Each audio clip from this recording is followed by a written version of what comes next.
ધીરુભાઈ, તો હવે આગામી સમયમાં ઘણી બધી ચૂંટણી આવી રહી છે. આપણે જોતા આવ્યા છે, એના વિશે પણ અવારનવાર વાત કરવામાં આવી રહી છે.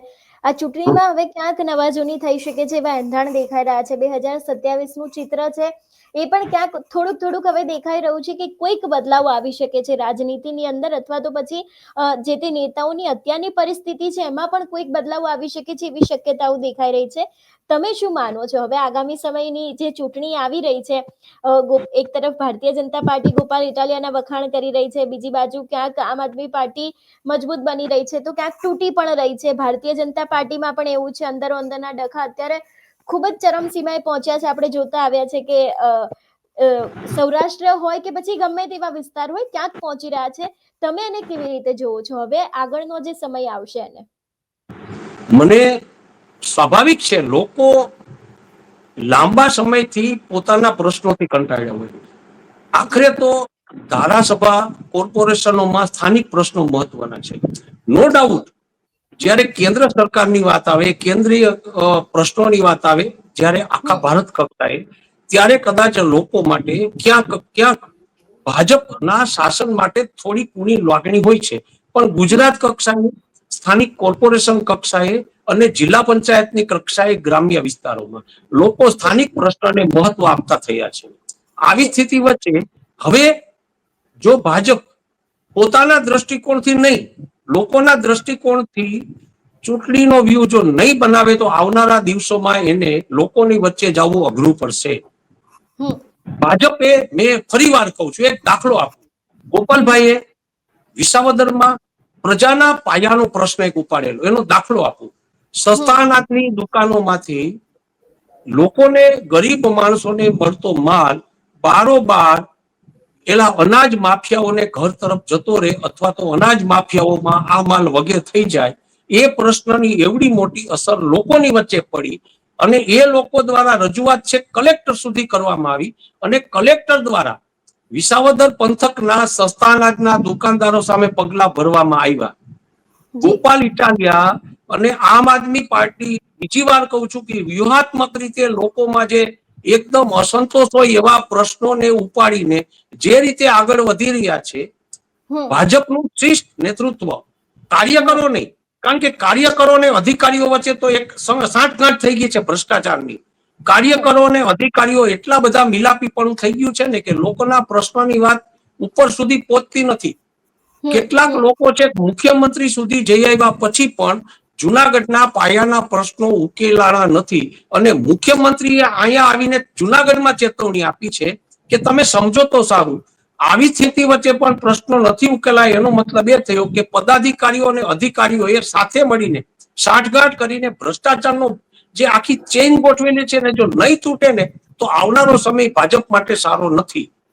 હજી 1-1.5 વર્ષની વાર છે, સ્થિતિ કંટ્રોલમાં આવી શકે એમ છે, કારણ કે આમ આદમી પાર્ટી છે ને લોકો માટે ભાજપનો મજબૂત વિકલ્પ તરફ જઈ રહી છે. એક જ દાખલો આપીને મારી વાત પૂરી કરીશ.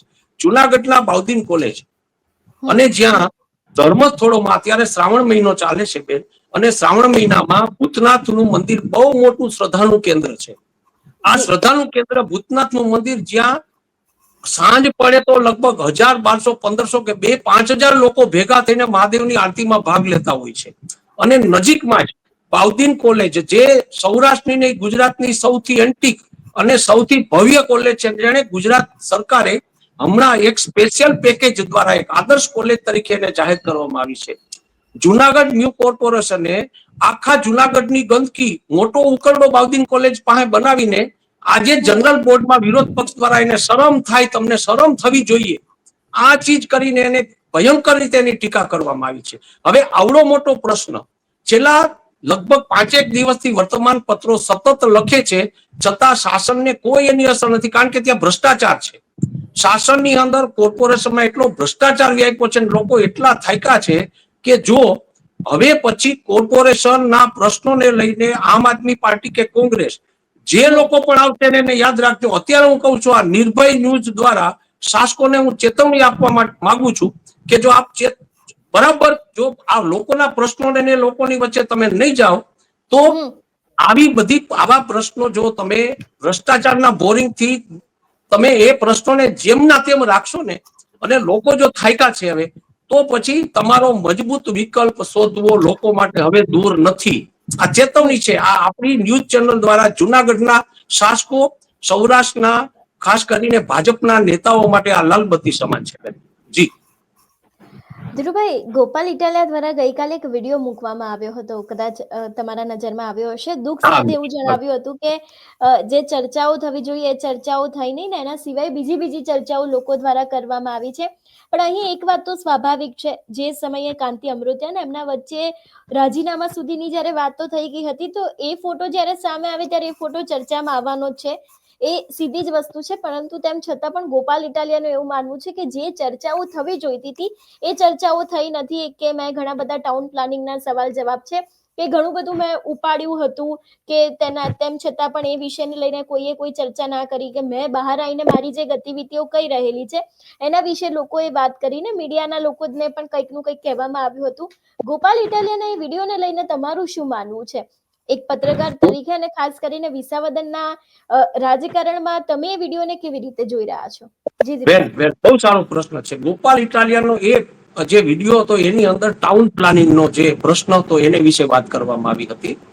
બેન, ટાઉન પ્લાનિંગ એટલે જ્યાં પણ અત્યારે શું છે કે સૌરાષ્ટ્રમાં એટલે ગુજરાતમાં રાજ્ય સરકાર ઘણા બધા શહેરોને કોર્પોરેશન જાહેર કરી રહી છે. દાખલા તરીકે પોરબંદર, વેરાવળ, અમારે જુનાગઢ નજીકના પોરબંદર અને વેરાવળ પણ મ્યુ કોર્પોરેશન જાહેર થયું છે.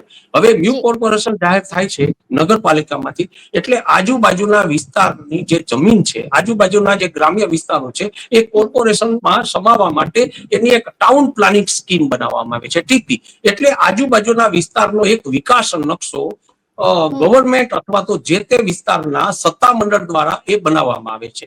આ જે વાત આવે છે ને એની અંદર ક્યાંક ને ક્યાંક એ વિસ્તારના હિત ધરાવતા બિલ્ડરો ખેડૂતોને નુકસાન થાય અથવા તો પોતાના હિતમાં જે રસ્તાઓને ટાઉન પ્લાનિંગ હોય છે એ પ્રકારની ટીપી સ્કીમો બનાવીને ખેડૂતોને ક્યાંક ને ક્યાંક મુશ્કેલી ઉભી થાય, ખેડૂતોને હેરાનગતિ થાય, અથવા તો ખેડૂતોની રોજીરોટી હોય એવી મોંઘી જમીન આવા ટાઉન પ્લાનિંગ સ્કીમોમાં જતી રહે, એ પ્રશ્ન હું માનું છું કે ગોપાલ ઇટાલિયાનો હતો.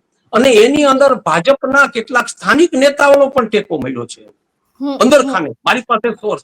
હવે તમે વિચારો કે સૌરાષ્ટ્ર છે ને એ ખેડૂતોનો વિસ્તાર છે. સૌરાષ્ટ્રમાં મુખ્ય વ્યવસાય ખેડૂતો છે, મુખ્ય મતદારો પણ ખેડૂતો છે. આવી ટીપી સ્કીમો અત્યારે જ્યાં ત્યાં કોર્પોરેશનોમાં, ત્યારે જુનાગઢમાં પણ આવી ટીપી સ્કીમને કારણે ઘણા બધા ખેડૂતોને ખૂબ નુકસાન થાય એવી ટીપી સ્કીમ આવી છે.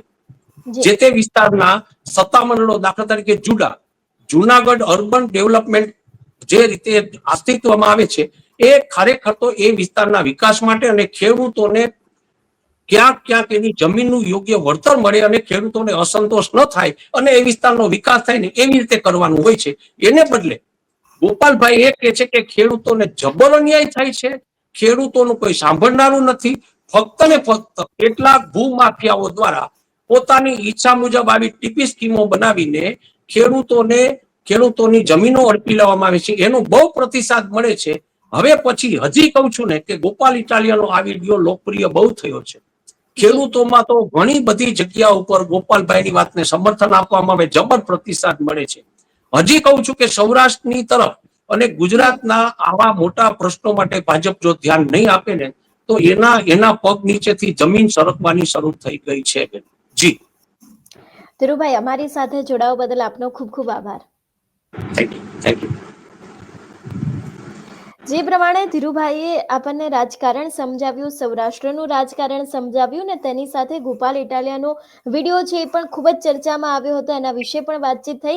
એટલે ખાસ કરીને હવે ક્યાંક આગામી સમયમાં એવું લાગી રહ્યું છે કે સૌરાષ્ટ્રના રાજકારણના ભારતીય જનતા પાર્ટીના નેતાઓ છે એ લોકોએ હવે સતર્ક થવાની જરૂર છે. કારણ કે ગોપાલ ઇટાલિયા દ્વારા જે રીતે સવાલો ઉભા કરવામાં આવે છે, મુખ્યમંત્રીને રજૂઆત કરવામાં આવી રહી છે, કોઈ પણ એવા પ્રશ્નો, સામાન્ય બાબતો એને લઈને પણ ક્યાંક ચર્ચા કરવામાં આવી રહી છે.